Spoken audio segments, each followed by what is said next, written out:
aimez DevApps. Alors venez nous soutenir en vous rendant sur tipeee.com/devaps et laissez-nous un petit tip. Merci d'avance pour votre participation. tipeee.com/devaps. Eh bien, écoutez, bonjour et bienvenue pour ce premier épisode de notre saison 6. Donc, nous sommes le 12 janvier 2022. Donc, bien sûr, bonne année à tout le monde. Joyeux anniversaire à Denis, of course. Donc, deux petites parties. Une première partie sur les actus et ensuite, on va revenir aux fondamentaux. Il y a Gérald qui nous avait fait déjà une première présentation concernant les strings. Voir en détail comment fonctionnaient les strings. Et là, on va voir à propos des dead time et tout ce qui va avec. Bien, concernant les actualités, alors je vais partager. Je vais préparer quelque chose.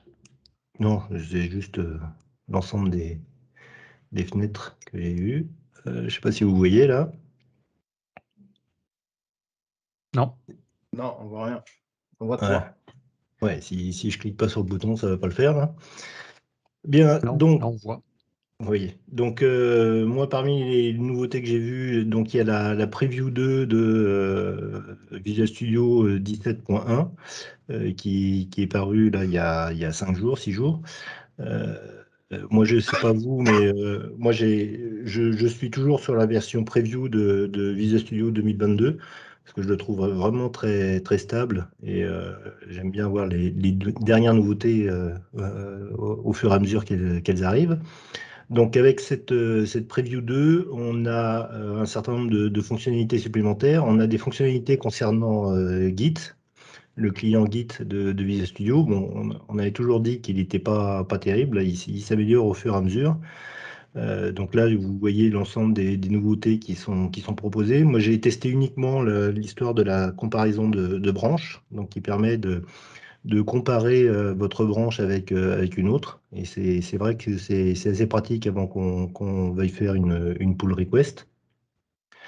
Dans les autres fonctionnalités, il y a la possibilité de nettoyer votre code au moment où vous faites un save de votre fichier, par exemple. Donc, vous pouvez paramétrer ce que vous voulez qu'il fasse comme nettoyage, genre réorganiser les using par ordre alphabétique, supprimer ceux qui veulent pas. Et il y a comme ça une dizaine de fonctionnalités qui sont ajoutées à l'intérieur de cet outil de nettoyage.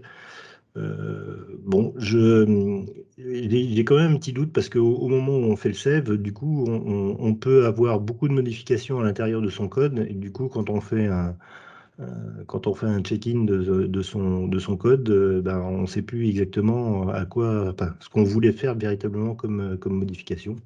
Ouais, il faut juste que tout le monde, mais ça c'est le problème, surtout ce genre d'outils qui reformatent quand tu sauves ou tu fais autre chose. Il faut que tous les membres de l'équipe aient les mêmes outils avec les mêmes configs, quoi. Ouais.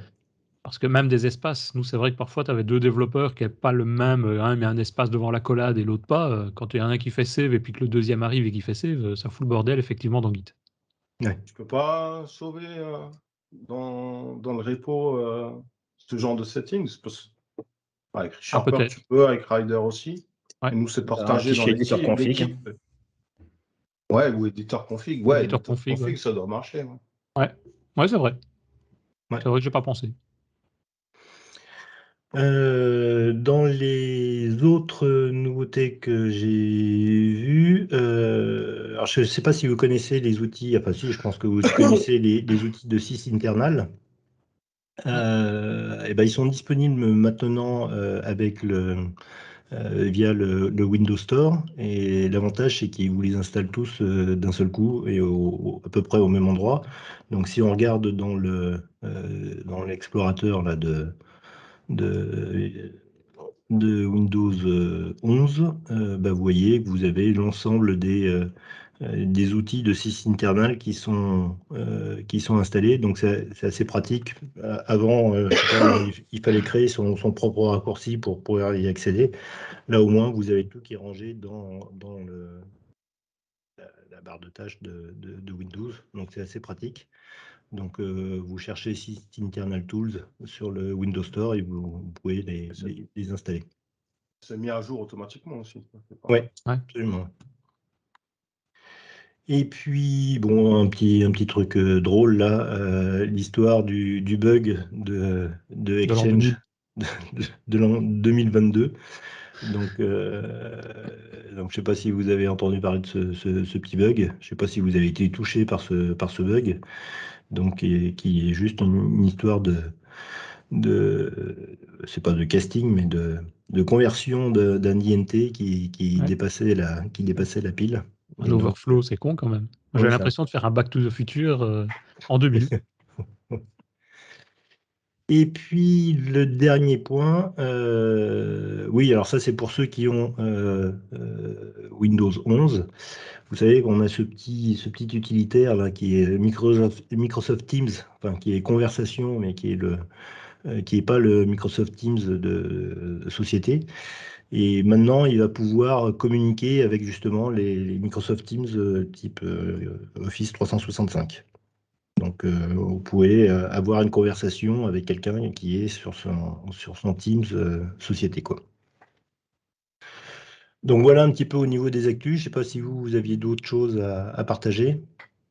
Moi, j'ai juste partagé dans le chat pour continuer les news que tu disais avec la preview de 17.1, une vidéo qui dure 10-11 minutes, je pense, de Bracket Show, qui fait la même chose que ce que tu as montré, c'est-à-dire qui présente en 10 minutes les nouvelles fonctionnalités de Visual Studio 10.1, preview 2.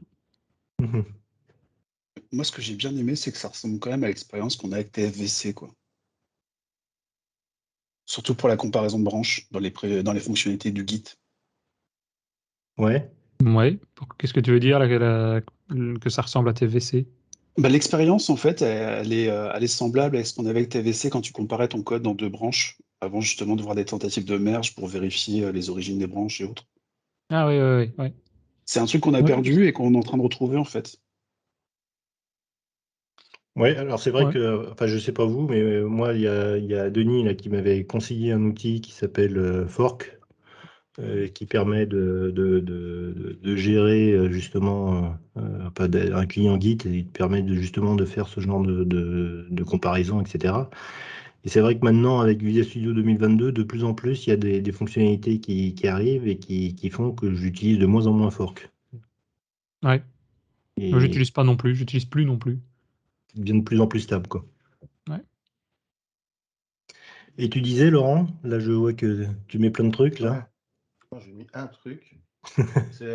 Hier soir, j'ai regardé sur le Community Stand-Up à ASP.NET avec Steve Sanderson, le papa de Blazor, qui a présenté en fait un des premiers trucs, une des premières choses que je vois de Microsoft, c'est WASI. En fait, c'est une extension de WebAssembly. À gauche sur l'écran, c'est comment ça marche en Blazor. Donc, WebAssembly interagit avec du JavaScript. Et en fait, WebAssembly, le plan de WebAssembly, c'est d'aller beaucoup plus loin et de pas que tourner dans un browser. Et il y a déjà quelques langages qui sont supportés, mais .NET ne l'est pas vraiment pour l'instant. Et en fait, il a montré une première implémentation d'un truc qu'il a fait qui tourne que sur sa machine pour l'instant, mais ça montre que Microsoft s'intéresse à WASI, qui va certainement être très intéressant dans le futur parce que beaucoup de gens pensent que c'est une chose qui peut remplacer les containers Docker. D'ailleurs, même Solomon Hykes, qui est le créateur de Docker, disait qu'à l'époque, si WASI et WebAssembly existaient, ils n'auraient pas eu besoin de développer Docker. Donc tu peux attendre encore un peu, Richard, pour apprendre Docker, parce que ça va être certainement remplacé par autre chose. Ok. Mais en tout cas, c'est intéressant de voir qu'ils s'intéressent à ça, quoi. Vous aviez d'autres choses à dire? Non? Avant que je passe la parole à Gérald. Bon, eh ben, écoutez, si Gérald est prêt, on va décidément entre hier avec Guy Barrett en direct de Montréal et Gérald, t'es à Montréal même ou? Ouais, je suis à Montréal aussi. Ouais. Donc, Dans le T'as froid. combien de degrés? Parce que ma fille hier, c'était moins 29, ressenti moins 40. Donc, Ouais, non, nous, c'était ressenti moins 35 hier. Mais aujourd'hui, ça va, c'est moins 10. Là. Puis il neige un petit peu, c'est cool. fait Avec chaud. dans mon congélateur, il n'y a pas ça. Hein. Il fait plus chaud. Non, mais c'est sympa, hein, le moins 30, c'est une expérience. Quand tu sors et que tu sens ta barbe qui croustille un peu, ou, tu vois, c'est l'expérience. Bon, bah, je te laisse la parole. Je vais me coucher, moi. Je vais essayer de partager mon écran, parce que j'ai dû utiliser Teams Web, là, parce que ça ne marchait pas très bien, mon Teams Desktop. Hop. OK. Bon, normalement, on devait voir des slides. Oui. OK, parfait. En gros, ouais, c'est une présentation sur les dates, mais en général. Donc, il y a des petits exemples en .NET, mais le problème des dates, c'est pas .NET, c'est les dates. Donc, c'est plutôt, vous voyez ça vraiment qu'une présentation sur les dates et pas vraiment que .NET, quoi. Donc, qu'on a un petit peu de temps, j'ai un petit quiz rapide. J'ai mis quelques propositions. Selon vous, lesquelles sont vraies, lesquelles sont fausses? Mais... Il y a un Sachant que quand vous troisième. demandez ça dans la rue, à peu près tout le monde va vous dire que c'est vrai, sauf pour la dernière, parce que les gens ne comprennent pas ce que c'est. Mais... Alors, l'avant-dernier, non. Denis, tu es Moi, mute. Ouais, je viens de J'ai voir. envie de dire qu'aucune n'est fausse, qu'aucune n'est vraie, pardon. Sauf peut-être la dernière. Est-ce que tu as des contre-exemples? Bah, dans la Ah, vie non. réelle, 1 minute, ça fait 60 secondes. Hein. Non, c'est pas vrai. Ça dépend ce que tu appelles la vie réelle. Si tu regardes ta montre, oui. Oui. Si tu regardes ton PC, non. Ah, ça, oui, ça peut être. Je ne sais pas quelle est la précision du PC. C'est pas une question de précision. Ah, C'est juste que On tu n'y verra ça arriveras après. jamais. Tu n'auras jamais une valeur, un dead time avec 60 secondes dedans. Ce sera 1 minute à la place. Ça sera représenté directement par la minute. Non, non, vraiment, ça existe. Sous Windows, les dead time en .NET ont 60 secondes. Mais ils n'ont pas 0 alors. Si. Ils ont 61 Mais on va y secondes. revenir après, t'inquiète. Ouais, Pour mais on va y l'avant-dernier, revenir. je sais que ça dépend de la culture, plutôt du calendrier. Par exemple, le calendrier chinois, le calendrier éthiopien, etc. Les autres, je pose ma langue au chat. déjà, pour le dernier, ça veut dire quoi, monotonique? Ça veut dire que c'est une fonction qui est soit croissante, soit décroissante tout le temps. C'est-à-dire que ça s'appelle 2 fois datetime.utcnow. La deuxième fois sera supérieure ou égale à la première fois. Parce que bon, dans le temps, a priori, c'est croissant. Mais ça. Et si c'était strictement monotonique, c'est strictement supérieur. Et dans notre cas, bon, vu la pression des PC, en général, c'est supérieur ou égal. En tout cas, c'est ce que les gens pensent. Ouais. Bon, donc on a tous faux. Bah, en gros, tout est faux. Ou en D'accord. tout cas, les questions ne sont pas assez précises pour pouvoir dire vrai. C'est forcément faux. Non, ça dépend de ce qu'on considère. Bref. Bon, on va commencer. Vu que tu as parlé des calendriers, on va passer sur les calendriers juste après. Mais d'abord, en gros, c'est quoi les types qui existent dans .NET pour les dead time?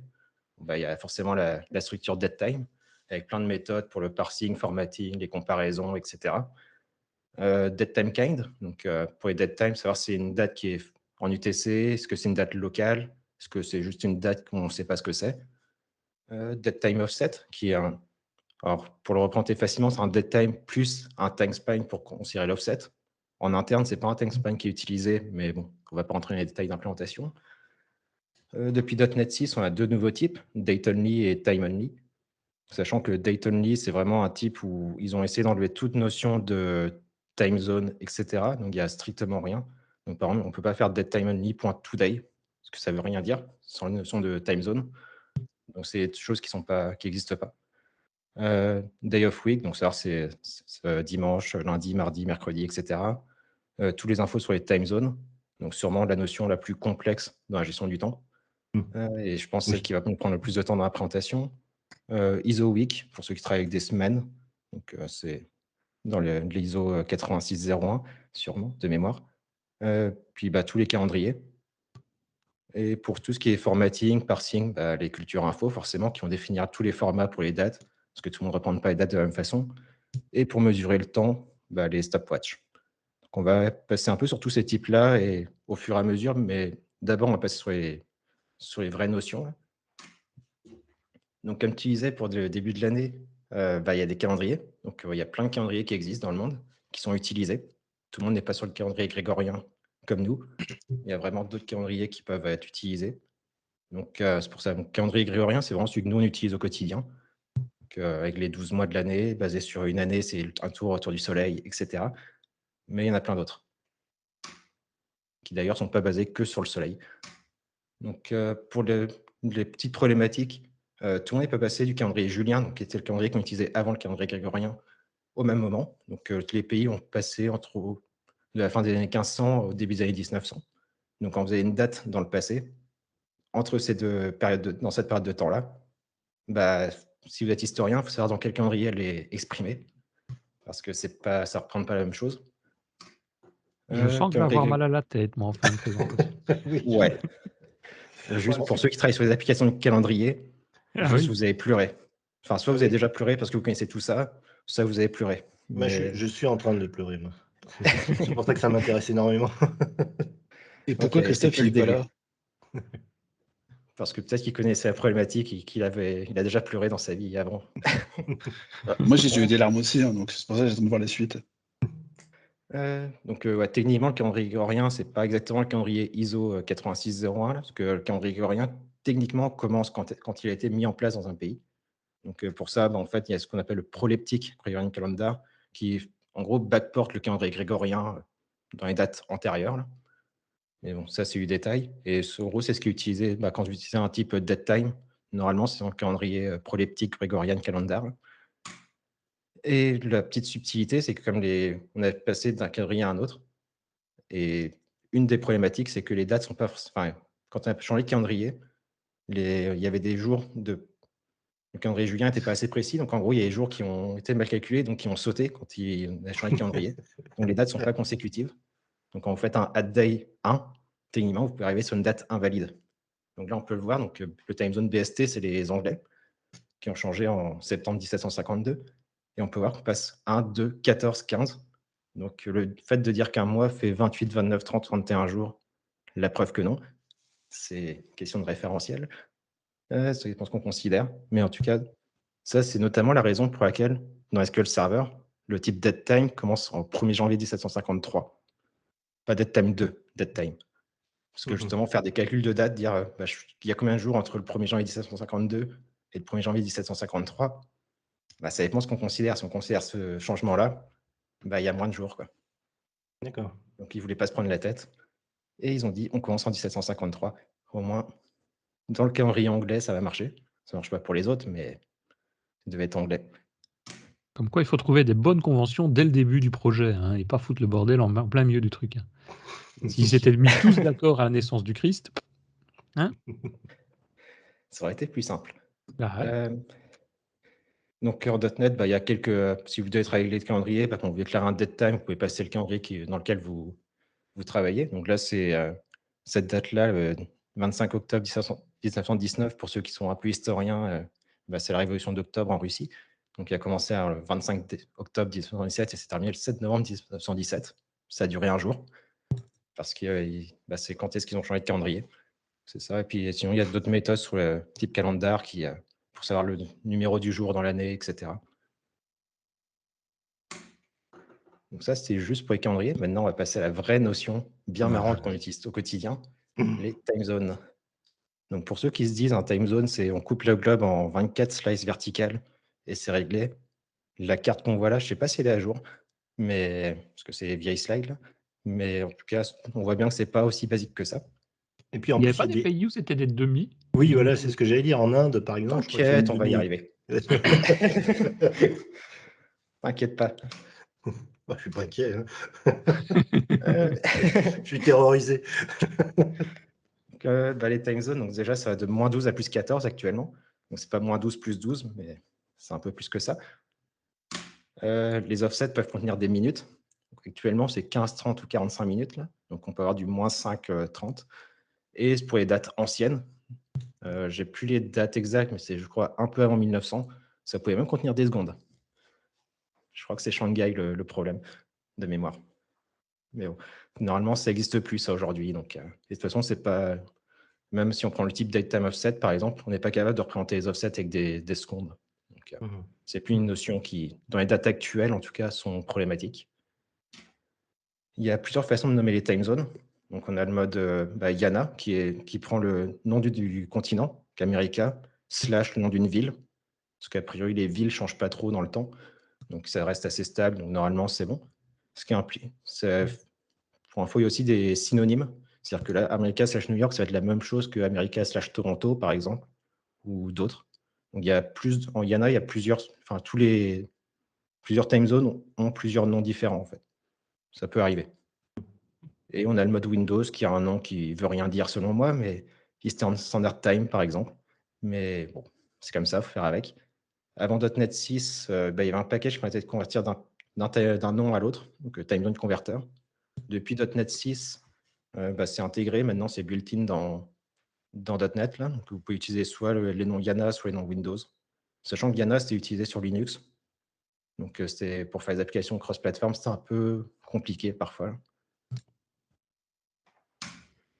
Les pays peuvent avoir plusieurs time zones. Pour info, la France est championne du monde à ce niveau-là, avec 12 time zones. Merci les colonies, tout ça. La Russie, les États-Unis en ont 11, l'Antarctique en a 10, et la Chine en a 1, parce que on uniformise tout. Voilà, c'est le principe de la Chine, même si c'est un pays qui est très très grand. Il n'y a qu'une seule time zone en Chine? Ouais, c'est politique. Ah, j'aurais appris quelque chose. Tout le monde au même niveau, tu vois. Mais par contre, le décalage horaire, il est violent quand tu y vas. Hein. Ouais, c'est possible, ouais. Bon. Puis même dans le pays, du fait, quand il est 7 heures, il y a peut-être un endroit dans le pays, le soleil se lève, alors que l'autre, pas du tout.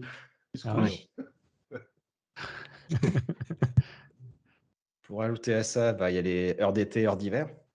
Après, Denis, si tu as quelque chose à dire. Après, Denis, si tu as quelque chose à dire pour la Chine, dis-le haut et fort et vite, parce qu'après, on ne te verra plus. Dès qu'on parle de la Chine, on disparaît. C'est comme la Russie. C'est ce que tu dis. Ou la Corée du Nord. Donc heure d'été, heure d'hiver, donc tout le monde ne l'applique pas. A priori, en Europe, ils vont essayer de l'enlever, mais on ne sait pas quand et on ne sait pas comment, mais c'était dans les plans avant la pandémie. Et quelle heure il est au pôle? Salut Christophe. Ça dépend où, ça dépend de ton time zone. Il y a bien un endroit donné où on est pile au centre du pôle. Quelle heure il est? C'est une très bonne question. Comment faire bugger un ordinateur? Ça dépend du pôle. Il n'y a même pas besoin de ça pour faire bugger les ordinateurs. Oui, je t'assure. T'inquiète pas. Tu regarderas, il y a eu des problèmes dans les avions, notamment quand ils passaient dans la ligne de date. Notamment. Ouais. C'est des problèmes connus. Ah, intéressant. Qui ont été résolvés depuis, mais qui ont ces petits problèmes. Ce qui s'attendait à ce que justement il y ait un décalage qui soit progressif. Sauf que là, en fait, quand tu changes d'une journée d'un coup, ça avait fait bugger leur système interne. Bref, donc même pas besoin d'aller au pôle. Donc tout le monde ne change pas de heure d'été, heure d'hiver à la même date, notamment entre la France et le Canada. Par exemple, nous, on change 2 semaines après, je crois. Oui, c'est ça, ouais. On ne change pas non plus à la même heure ou de la même façon. C'est-à-dire que, par exemple, en France, je crois que c'est à 2 heures, on passe à 3 heures directement. Ou dans l'autre sens, quand il est 3 heures, on revient à 2 heures. Il y a d'autres pays où on fait ça à minuit ou à 1 heure du matin. Il y a des pays qui font plus le changement d'heure maintenant, mais je crois que c'est le Japon de mémoire qui, pour revenir au lieu de faire à 3 heures, il est 2 heures. Mais en fait, très logiquement, parce que je trouve que c'est très logique, ils ont rajouté 1 heure à la fin.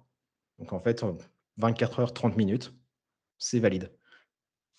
Du moment où ils appliquaient le changement d'heure.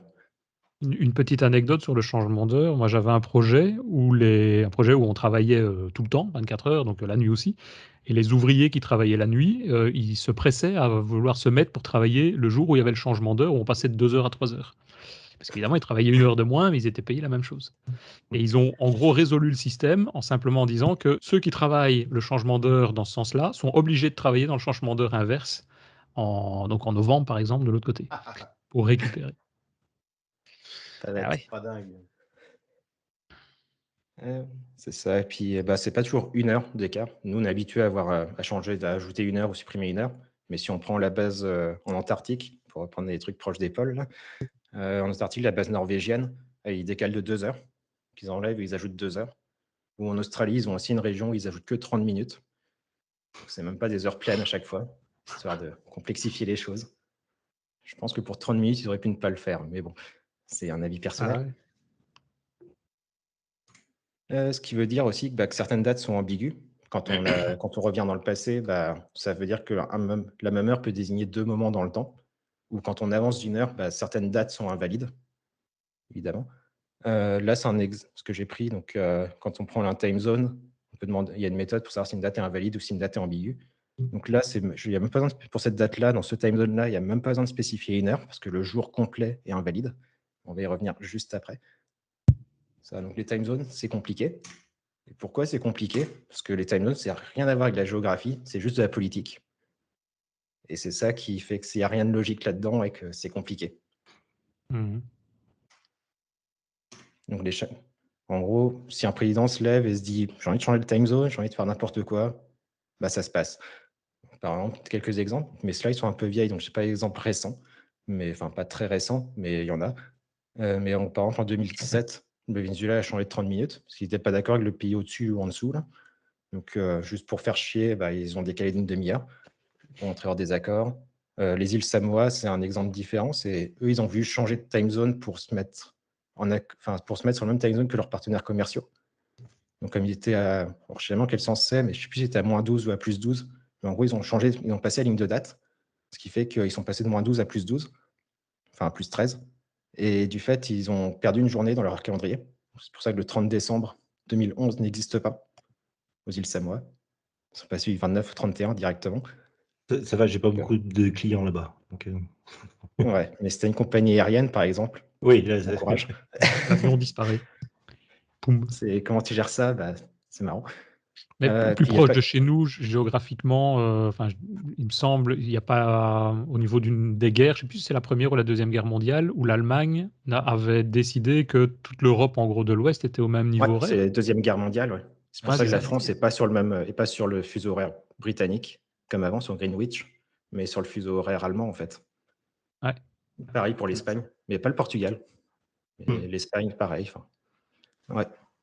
Ça peut jouer, c'est politique ou guerre, mais... Oui, c'est ça. Donc politique. C'est quelque part, ouais. Pareil, donc il n'y a pas que changer, décaler le pays complètement. On peut aussi dire on passe à l'heure d'été un peu plus tard, un peu plus tôt. Par exemple, comme Cuba avait choisi de faire. Pour plein d'exemples. La base de données, elle fait plus de 260 kilobits. J'ai checké ça il y a quelques jours, par contre. Je crois que c'est 265 GZIP. Donc, ça fait beaucoup de place pour mettre de la donnée sur les time zones. Donc, des changements comme ça, c'est régulier, très régulier, en fait. Et le plus fun, c'est que parfois, vous n'avez pas une période de préavis très, très longue sur le changement. Je crois que le record, il est à 12 heures. Vous avez 12 heures pour vous adapter. C'est-à-dire ils ont pris la décision et 12 heures après, le changement était fait. Ouais. Ah ouais. Enfin, ils ont annoncé la décision 12 heures avant de faire le changement. Donc, bon courage pour adapter un système avec ça. Ouais, c'est ça. Donc, et ça, ces 260 kilos dont tu parles, les données, elles sont intégrées dans .NET 6 maintenant? Elles sont, oui, tu peux les intégrer d'ailleurs si tu veux, mais oui. En gros, ça, c'est la base TZ-Data qui contient tous les noms YANA, etc. Ouais. C'est ça qui est utilisé maintenant principalement par tout le monde. Tout le monde s'est accordé à peu près pour utiliser ça. Ah ouais, ok. Donc, si tu cherches TZ-Data sur Google, tu devrais trouver le lien pour la télécharger. Mm-hmm. Donc, si on regarde rapidement .NET ce que ça donne, comme je disais, pour savoir si une date est ambiguë, on a la méthode isAmbiguousTime. On peut savoir quelles périodes de la journée sont ambiguës avec le getAmbiguousTimeOffset. Ça va vous dire, par exemple, de 2 heures à 3 heures, c'est ambigu. Savoir si une date est invalide.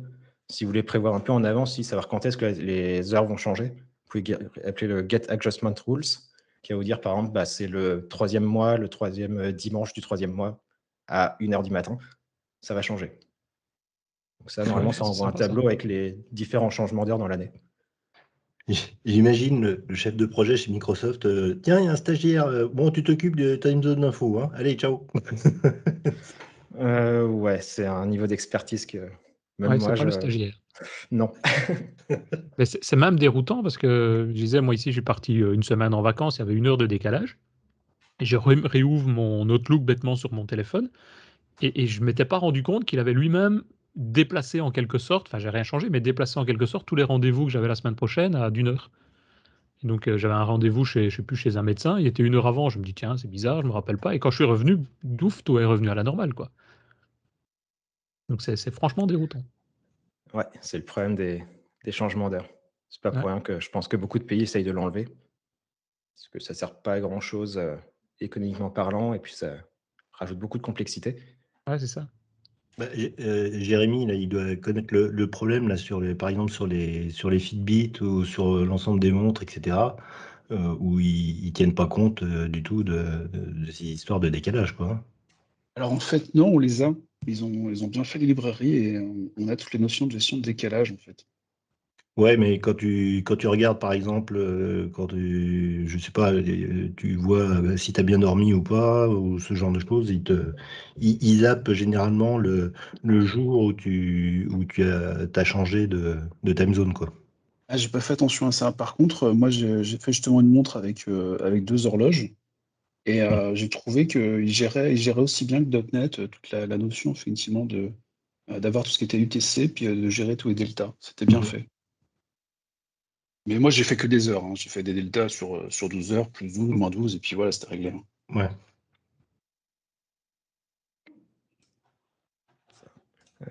Ok.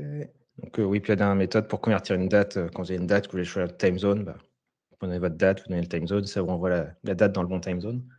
Oui, alors justement, ton dead time, là, il est UTC, il est local, C'est le il est. problème. C'est le problème de toutes les méthodes qui prennent un dead time, c'est qu'on ne Ouais. sait jamais ce qu'il faut passer. C'est pour ça qu'en général, c'est un peu mieux de passer un dead time offset, parce que tu t'attendais de l'UTC ou pas, de toute façon, tu peux faire la conversion. Tu sais ce qu'on t'a passé. Alors, un dead time offset, c'est pas lié à un time zone, là, c'est juste un offset et par rapport à une date. Mais au moins, ça évite des problématiques quand tu mets un paramètre ou une propriété. C'est souvent plus lisible. Sinon, l'une de nos stratégies, c'est quand tu as le nom de ton paramètre, tu mets UTC à la fin, ou le nom de ta propriété ou de ta colonne dans une table SQL. Là. Ça enlève les confusions, mais ça empêche que tu es obligé de faire comme peut-être t'assurer que tu as bien passé une date qui est en UTC. Et, là, tu mets un peu de charge sur celui qui t'appelle, quoi. Ouais. Donc, c'est clairement pas à éviter de préférence. Là. C'est souvent plus lisible avec des dead time offset. Et d'autant plus que parfois, il y a des conversions qui se font automatiquement. Je pense que c'est JavaScript qui, entre le navigateur client et le serveur qui est, je sais pas, Azure, je crois qu'ils ont tout mis en UTC 0. Donc, quand tu fais un appel sur une web API, il va lui-même convertir dans l'heure locale de ton navigateur. Oh. Ouais, faire attention aux conversions implicites. J'ai un petit Ouais. slide après, Ok. notamment là-dessus, parce que c'est un vrai problème. Ah ouais, ouais. C'est On ça. a eu des Mais en bugs tout cas, avec ça. oui. Ça, c'est un exemple qui était marrant sur Stack Overflow. En gros, on passe 2 dates qui sont séparées d'1 seconde, le 23h54, etc. Donc, en fait, c'est la Shanghai, là, cet exemple-là. Donc, ça donne plus de 5 minutes d'écart, en fait, parce que c'est la période où ils ont changé leur heure pour se remettre sur des décalages entiers, on va dire. Donc, se réaligner avec le reste du pays. Donc, c'était un bon changement, mais ça peut introduire ça. Mais le plus marrant, en fait, dans cet exemple-là, c'est que c'était en 1927. Au moment où le post était écrit, la question était posée, cet exemple-là fonctionne. Aujourd'hui, il ne fonctionne plus. Parce qu'en fait, les données de time zone ont été changées pour que ce changement-là ne soit plus en 1927, mais en 1900 dans les données. Ou 1900, je crois que c'est 1900, mais un peu plus vieux. Donc, même les données historiques sont capables de changer. Mhm. Voilà. J'espère que tout le monde pleure bien, là. Non. Que je ne suis pas le seul. Si vous faites des applications qui travaillent beaucoup avec les time zones, considérez très fortement d'utiliser no datetime, notamment parce que ce qui est intéressant, c'est que quand vous allez créer des dates dans un time zone spécifique, il va vous faire des exceptions si vous faites des dates invalides, par exemple, ou des choses comme ça. Là.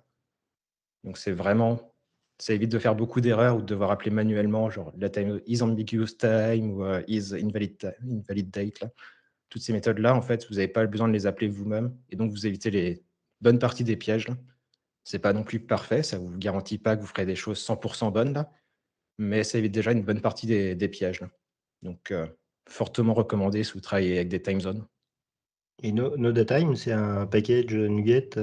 Ouais, c'est un package NuGet très connu qui est un portage d'un package Java là, fait par John Skeet, donc, un des experts sur les dates. Dans un des blogs de Microsoft, là, justement, il parlait du time only et du date only. Et en gros, le mec dans son blog, c'est assez récent et on peut le retrouver. Et il disait, ouais, bon, vous pouvez utiliser nos data, mais bon, en gros, voilà, il n'était pas tout à fait chaud, quoi, le gars. Après, il défendait son truc aussi, peut-être. Je vais essayer de vous retrouver l'article, le blog. En gros, tu vois, par exemple avec NodaTime, tu te mets dans le time zone des îles Samoa, tu essaies de créer la date le 30 décembre 2011, il va te faire une exception. Tu fais un new date time 2011 12-30, tu n'as aucune exception, quoi. Donc c'est des choses comme ça qui sont quand même qui vont vous faire remonter des bugs potentiels, quoi. Même s'il y a quand même des choses qui ne sont pas capables de remonter ou autre, ou des choses, mais c'est déjà moins pire. Pour revenir sur le parsing et conversion implicite, justement, par défaut, quand on fait un datetime.parse, donc là, je donne une date qui est en UTC avec le Z à la fin. Là. .NET, par défaut, convertit la date UTC en date locale. Donc le datetime.kind est bien en local à la fin. Mais ce qui veut surtout dire que si vous faites des toString sur les données, vous n'avez pas forcément la même date. Par exemple, là, si je prends le premier, c'est le 2 janvier 2022 à 4 h du matin. Moi, au Canada, il y a 5 heures d'écart. Donc, en fait, c'est encore le 1er janvier à 11 h ici. Donc, si on fait un toString, au lieu d'avoir le 2 janvier, j'aurai le 1er janvier en date. Donc, c'est des choses comme ça qu'il faut faire attention. Donc, il y a des paramètres additionnels. Par exemple, on peut dire ajuste la date au format universel, qui est en fait UTC. Et dans ce cas-là, on a bien la valeur telle qu'on l'avait. Mais c'est des choses qui sont vraiment... C'est que les gens ne font pas ou ne pensent pas. Et du fait, on peut se retrouver avec des problèmes comme ça. Donc, on n'aurait pas qu'un datetime offset, bien évidemment. Ça. Donc, encore une fois, datetime offset peut éviter certains problèmes de ce type-là. Alors, petite subtilité. Donc là, on va revenir sur le point qu'une minute, ce n'est pas 60 secondes. UTC et GMT, ce n'est pas exactement la même chose, même si on les confond bien souvent. C'est presque la même chose, mais petit détail. Donc GMT, Greenwich Mean Time, ce qui était utilisé avant pour définir c'est quoi une journée en gros. Donc c'était une rotation de la Terre sur elle-même, là, c'est tout. Donc Greenwich, c'est un observatoire qui est un peu à l'est de Londres, pour ceux qui veulent faire une petite visite par là-bas. Très joli. UTC, donc le but c'est de remplacer GMT, parce qu'il y a des imprécisions dans GMT, qu'on va voir juste après. Donc ça se base sur le temps atomique, donc les vibrations des atomes, et ce qu'on appelle le temps universel, le temps astronomique. Donc on pointe une étoile très très loin dans le ciel et on regarde, on fait des mesures. Donc normalement, c'est censé être plus précis que GMT. Enfin, c'est pas normalement, c'est plus précis que GMT, mais il y a des petits soucis. C'est que la rotation de la Terre est irrégulière et a tendance à ralentir. Ce qui veut dire que techniquement, les journées sont un peu plus longues. Si on se base sur la définition qu'une journée, c'est une rotation de la Terre sur elle-même. Et donc, le but, c'est de garder les deux un peu synchronisés. Et donc, on va introduire une seconde de plus de temps en temps dans UTC pour garder en fait l'écart entre UTC et GMT toujours inférieur strict à une seconde. Ouais, il y a eu ça il y a 2 ans, je crois. C'est régulier. Ouais. C'est ça. Il y avait une moyenne qui était, au moment où j'avais fait les slides, je crois que ça fait quelques temps, il y en a un peu moins là, mais qui était après tous les 19 mois. Là, il y avait une seconde intercalaire. Et donc, en gros, on voit vraiment 60 secondes apparaître. Et comme on peut voir sur le GIF, on voit vraiment que l'heure passe 58, 59, 60, et ensuite on change. Ah ouais. Putain, c'est toi qui l'as fait, cette capture? Non, c'est quand ils ont fait la news je crois que c'est en Windows Server 2016 ou 2019 qu'ils l'ont 2019 vu le screenshot. Ils avaient fait un blog post et puis ils ont... Ouais, ça marche. J'ai volé leur GIF. Et donc, sous .NET, c'est supporté aussi. Si vous faites des dead time, il va supporter le 60 secondes si vous êtes sur Windows, que sur Linux, ce n'est pas supporté, je crois. Donc, ça. Donc, c'est vraiment 1 minute peut durer 71 secondes, ou techniquement 59, même si ce n'est jamais arrivé. Si la Terre accélère, on va supprimer 1 seconde, mais c'est jamais arrivé pour le moment. Ça, c'était plus pour revenir sur ce que tu disais, Denis, un peu avant que sur ton calendrier, tous les meetings s'étaient ajustés. En fait, UTC, c'est bien pour stocker les dates. Ça représente un moment précis dans le temps. Donc, ça marche très, très bien pour tout ce qui est... Si je veux reprendre un instant dans le temps, dans le passé ou maintenant, c'est très bien. Pour le futur, ça peut être bien, mais ça dépend. Par exemple, si on dit, on organise ce meet-up-là tous les jours, tous les mercredis à 17h, on ne peut pas se dire, je calcule la date UTC de tous les prochains meet-up et stocker cette date-là. Parce qu'on ne sait pas comment ça va évoluer entre-temps. Est-ce qu'on a un décalage horaire qui va se mettre? Si la France dit on arrête de faire les décalages horaires, les dates qu'on a pu calculer dans le futur sont plus bonnes. Ou si jamais, pour une raison ou une autre, il y a peut-être une autre guerre qui va arriver, on va se remettre sur le fuseau horaire des Anglais et pas celui de l'Allemagne. Bref, on ne sait pas ce que le futur va être. Donc ça peut être dangereux des fois de stocker une date UTC pour le futur. Parfois, c'est la bonne solution, mais parfois, non. Il faut faire attention.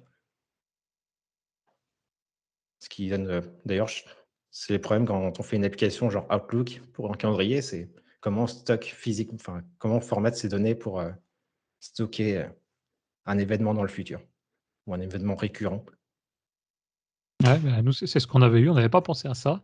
On stockait bêtement les données, entre guillemets, comme si on était en Belgique. On avait fait une application et il y a un des utilisateurs qui est parti au Japon avec son portable.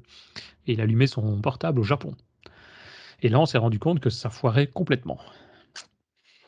Ouais. Et ouais. Ça le réveillait la nuit pour faire des meetings. Sympa.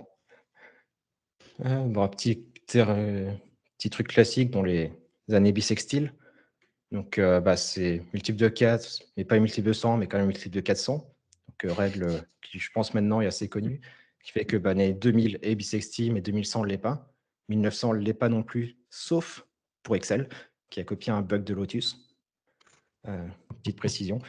Donc, même dans des logiciels utilisés par des millions de personnes, il y a des bugs, mais il est connu, documenté, et c'est pas un bug, c'est une feature. En .NET, on a les méthodes qui permettent normalement de savoir est-ce qu'une année est bissextile, est-ce que le nombre de jours dans un mois, ou pour travailler, pour ajouter des jours et éviter les problèmes, utiliser toutes les méthodes add days, etc., qui vont permettre de normalement pas créer une date invalide. Et fun fact, ou si vous avez envie de pleurer, le 30 février 1912 existe en Suède. Voilà. Juste pour être chiant. Non, en fait, c'est juste qu'ils se sont ratés dans leur transition calendrier julien vers grégorien. Ils avaient voulu faire quelque chose de smart. Et je crois que c'est une guerre l'année où ils devaient arrêter de faire un truc smart. Et du fait, ils sont décalés d'une année et ils se sont ratés. Et puis, bref, ils ont mis un 30 février. Moi, je m'en fous, je fais du PHP alors. Moi, je voudrais voir, c'est les tests unitaires du développeur de la librairie .NET. Voir à quoi ça ressemble. Les tests unitaires de NoDaTime sont vraiment intéressants. Vraiment. Ah, ouais. Tu vas apprendre beaucoup de choses. Il y a eu 3 morts pour pouvoir les faire, mais c'est tout, quoi. Ouais. Notamment, tu vois, le cas de Shanghai 1927, là, c'est quelque chose où il a dû changer les tests unitaires. Hein, parce que, vu que les données ont changé, Ah ouais. le test qu'il avait était plus bon. Des choses comme ça. Marrant. Une autre notion qui... Oh putain. n'est pas forcément aussi gênante que ça en .NET, mais on va voir, il y a des implications dans d'autres librairies ou d'autres langages. Donc, en gros, c'est principalement dans le domaine financier ou gouvernementaux où ils calculent en semaines, qui disent la première semaine de l'année, deuxième semaine, etc. Ou le premier jour de la première semaine de l'année. Donc, en gros, c'est la première semaine, selon la norme ISO, c'est celle qui contient le jeudi. Donc, techniquement, cette année, si on prend 2022, le premier jeudi de l'année, c'est le 6. Donc, c'est cette semaine-là qui contient qui est la première semaine. Donc, le premier jour de l'année 2022 en semaine, c'est le 3. Le lundi 3 janvier. Et donc, le 1er janvier, c'est la semaine 0? C'est la semaine 52. Non, c'est la semaine 52 ou 53 2021. D'accord. Ah oui, je suis con. Et le jeudi en question dont tu parles, parce que ça, j'avais déjà eu ce problème-là aussi sur un projet, on sait le changer, parce que moi, le client, il voulait que ce soit le mardi ou le mercredi, je ne sais plus. C'est pas ISO dans ce cas-là. C'est un ISO, il faut que tu respectes l'ISO. ISO, c'est la spec. Elle dit ça marche comme ça, ça marche comme ça. Donc, mais il n'y a pas moyen d'avoir un paramètre. Non. À condition que la semaine dure au moins 4 jours. Sinon, ça sera la semaine 53. Parce qu'il n'y a pas que le jeudi, il y a aussi que la semaine soit au minimum de 4 jours. Ouais, possiblement, ouais. Ah, mais t'inquiète, C'est ça m'a donné des surfroides, cette saloperie. c'est ça, ouais. C'est compliqué. Mais normalement, la structure ISO-Week, là, qui est introduite en .NET 3.1, je crois, ou 3, je sais plus, elle gère ça bien pour nous maintenant. Plus besoin de prendre du code autre. Ce qui implique aussi qu'une année, ouais, en semaine, c'est 364 ou 371 jours, bien évidemment. Ouais, je vois dans le chat 4 jours égale jeudi. Ouais, Oui, mais sauf non, si en tu fait. serais une journée dans l'année, quoi. Ah oui. Mais normalement, comme on est dans le calendrier grégorien, sur l'aspect, il n'y a pas de souci. Attends, je finis. Du coup, il y a, dans le .NET, là, ils ont amélioré ce calcul parce que j'ai jamais vu. Moi, j'ai dû me créer ma fonction et je savais même pas que ça existait ISO-Week. Bah, en fait, c'est .NET 3.1, je crois. Enfin, Je c'est connaissais pas .NET Core 3.1. ISO-Week. D'accord. Putain, C'est ça, donc. je me suis repris ma fonction de VB que j'ai remis en C#. Et merde. Bon, elle Si tu marchait veux, je bien. te donnerai la mienne parce que moi, elle commence le mercredi, moi. Donc, non, j'en veux pas, toi. Garde-la. C'est pas un ISO Week, c'est un ton client week. Oui, c'est ça, oui. Et de mémoire, je pense que c'était SAP. On avait dû faire ça, je pense, parce que SAP se basait sur le mercredi. On l'a pas fait juste pour le plaisir. Il y avait un truc qu'il fallait se coller avec un autre soft. Je sais plus. C'est ça que j'étais étonné. Et c'est quoi les 371? Parce qu'une année, c'est 364 ou 365. Bah ouais, mais si tu y as 53 semaines dans ton année, tu fais Ah 53 oui, fois ok. 7, Ah oui, oui, d'accord. Compte le nombre de jours total, oui, d'accord. c'est ça. Donc Ok. ça dépend comment ça tombe dans l'année, là, quand est-ce qu'elle commence enfin, première semaine, quand est-ce qu'elle commence, mais oui, tu peux avoir 52 ou 53 semaines. Ouais, c'est ça. Ouais. Bah, le screenshot, il vient de Wikipédia, là, avec justement montrer qu'il peut y avoir des décalages entre le début de l'année en semaine et le début de l'année dans le calendrier grégorien. Et en fait, un des problèmes à ce niveau-là, alors, je ne sais plus si j'en parle, peut-être j'en reparlerai après, là, mais c'est que certaines librairies, quand vous faites un formatting de date et que vous mettez 4Y, là, pour dire de l'année, certaines librairies font une différence entre 4Y minuscule et 4Y majuscule, l'un étant l'année dans le calendrier grégorien, l'autre l'année dans le calendrier en utilisant ISO-Week. Ce qui fait que potentiellement, si ce n'est pas ce que vous attendiez, vous allez peut-être avoir un petit décalage. Et il y a quelques années, il y a quelques grands acteurs qui avaient fait des factures avec de la mauvaise année, ce qui n'est pas cool. Ouais, donc il faut penser à ça. Ça a quelques petites différences culturelles aussi rapidement. Le début de la semaine, ce n'est pas lundi pour tout le monde. Ça peut être dimanche ou lundi. Il y a peut-être même d'autres débuts de semaine à voir. Pour les week-ends, nous, on est habitués samedi, dimanche, mais déjà, c'est pas forcément 2 jours. Certains ont juste le vendredi ou juste le jeudi. Pour d'autres, c'est plutôt vendredi, samedi. Bref, ça dépend des cultures. Pareil, pour quand est-ce qu'une journée commence. Nous, actuellement, on la commence plutôt à minuit. Par le passé, GMT disait plutôt que c'était à midi. Mais pour d'autres, selon plutôt côté religieux, je crois, c'est quand la lune se lève, enfin, chose comme ça, là. Bref, c'est dépendant de la culture. Il me reste du temps. Bon, il me reste 5 minutes, parfait. On doit arriver à la fin. Comment synchroniser le temps entre plusieurs machines? Il y a un protocole qui existe, que NTP, qui est le Network Time Protocol. En gros, on demande à un serveur c'est quoi l'heure, il nous renvoie la réponse. Le problème, c'est que pour le faire de manière précise, il faut prendre en compte le temps du réseau. Quand le serveur donne la date et crée la réponse, c'est la date au moment où il crée la date. Enfin, sa date actuelle sur son serveur au moment où il crée la réponse. Il faut que la réponse nous arrive après jusqu'à notre machine, ce qui inclut du temps. Sur le réseau peut être congestionné, etc. Pour ça, il y a plein de stratégies qui existent. Actuellement, en termes de précision, on est à peu près de l'ordre de la milliseconde avec tous les algorithmes qui existent. Par contre, ce qu'il faut faire attention, c'est que par exemple, si votre machine est vraiment en avance, elle peut revenir dans le temps. Si vous avez 5 minutes d'avance, par exemple, par rapport à l'heure normale, votre machine peut revenir dans 5 minutes en arrière. Ça fait que 2 appels à deadtime.utcnow ne sont pas monotoniques, on peut revenir dans le temps. Le deuxième peut être inférieur au premier à cause de ça.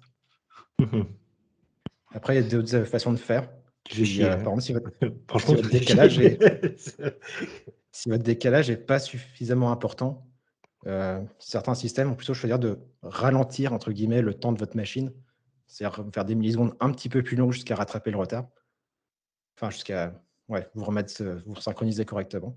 Et dans ce cas-là, on ne revient pas dans le temps, juste on ralentit légèrement le temps. Vous avez des millisecondes un peu plus longues. Bref, c'est du détail. Donc, pour mesurer le temps, on n'utilise pas datetime.now, clairement, parce que vous pouvez passer heure d'été, heure d'hiver en plein milieu. Donc, dans ce cas, vous aurez des temps qui ne veulent rien dire.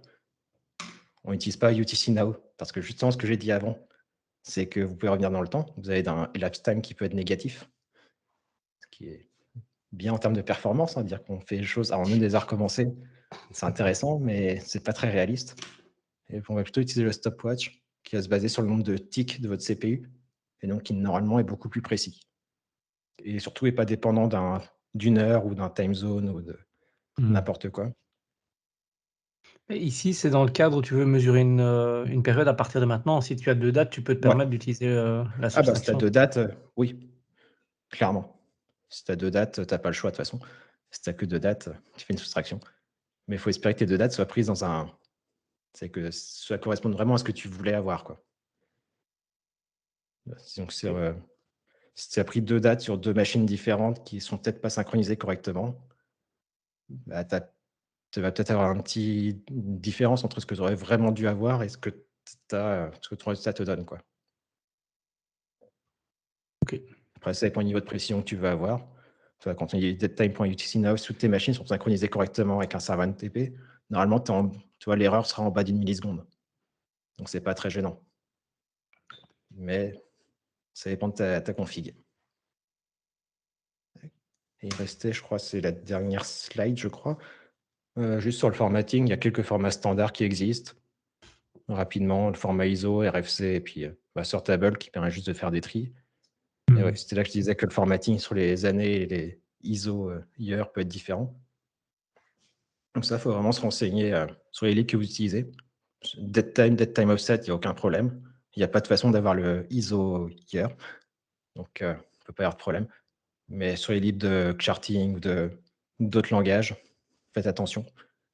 Tout le monde n'utilise pas les mêmes choses. 58, parfait, je suis pile à la fin. Donc, ouais, c'est ça. Donc, comprenez ce que vous faites et faites attention, quoi, parce qu'il y a vraiment beaucoup de pièges sur ce que vous faites. J'avais une question par rapport aux dates toujours, mais via l'enregistrement, notamment, nous on utilise beaucoup SQL Server. Et donc, quand on a des données de type date et heure, forcément, qu'on doit enregistrer dans SQL Server, est-ce qu'il vaut mieux l'enregistrer, selon toi, dans un datetime ou dans un datetime offset? Déjà, datetime, tu l'oublies, enfin datetime 2. Ça, c'est le premier point. C'est important de le rappeler, mais datetime est deprecated, là, en gros. Et datetime offset, c'est si tu n'as pas besoin qu'un d'offset et que tu sais que tu as une date tu peux la stocker en UTC, ça prend moins de place de la stocker en UTC, tu vois, dans un datetime 2.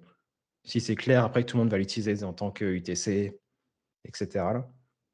Datetime offset, c'est vraiment si tu as besoin d'avoir l'offset en plus et que ça fait du sens de l'avoir. Ouais, c'est ça. Ouais. Mais tu peux alors te baser sur le fait que toutes tes dates sont stockées en UTC au moment où elles sont stockées. C'est plus facile comme convention. Ouais.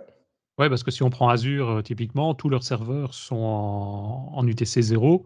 Donc, logiquement, dans ce cas-là, un datetime 2 ou datetime offset, ça reviendra au même. Il va tout sauvegarder en valeur 0, quoi.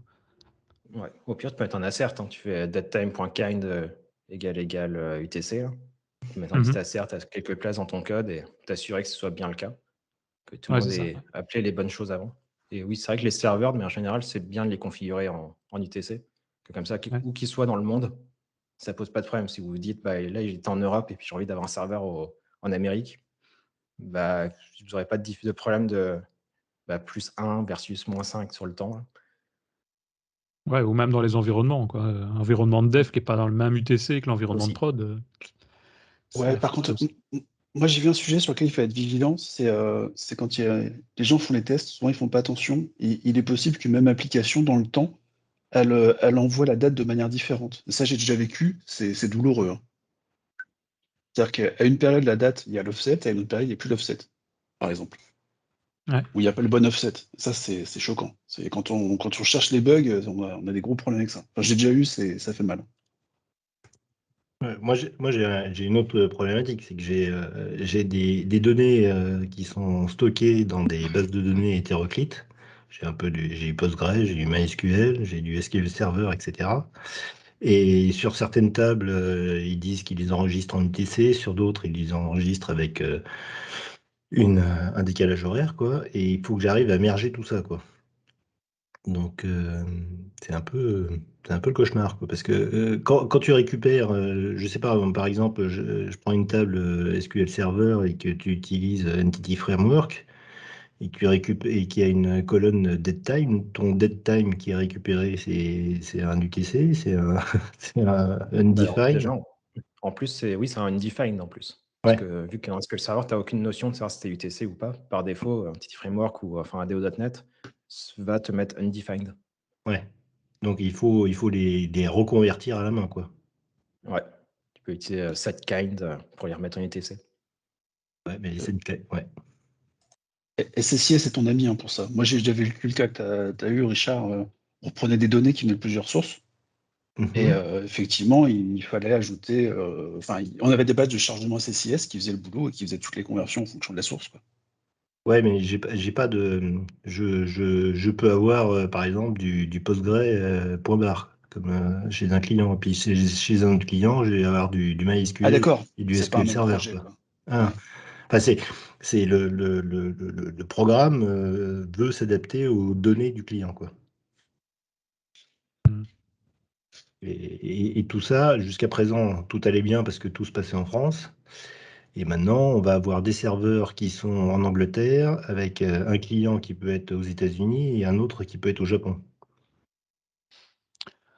Moi, je Et dis c'est- bonne chance. et sachant qu'il y a des batchs qui peuvent s'exécuter sur le serveur en Angleterre, alors qu'il y en a d'autres qui sont Ouais. exécutés chez les clients à Boston ou à Tokyo, quoi. Donc, voilà. Mais c'est vrai que bon, c'est super intéressant parce que justement, enfin, moi, ce que je trouve, c'est que on n'a pas besoin d'aller voir des Docker et des Kubernetes pour se prendre la tête. On a juste des classes standards deadtime qui existent depuis l'an 2000 et qui sont extrêmement compliquées, qui ne sont pas forcément connues par tout le monde, quoi. Donc, C'est pas qu'elles sont compliquées, ces classes-là, c'est que les notions en dessous oui, sont absolument. Ouais. vraiment Ouais, très compliquées, quoi. ouais. C'est bien ça le problème. C'est que là, la présentation, tu enlèves tout ce qui est .NET, tu lis juste le texte, c'est Ouais, déjà compliqué, quoi. c'est aussi valable, quoi. Moi, je me pose quand même une question, Gérald, c'est comment tu en es venu à regarder tous ces trucs-là dans ces détails-là, quoi.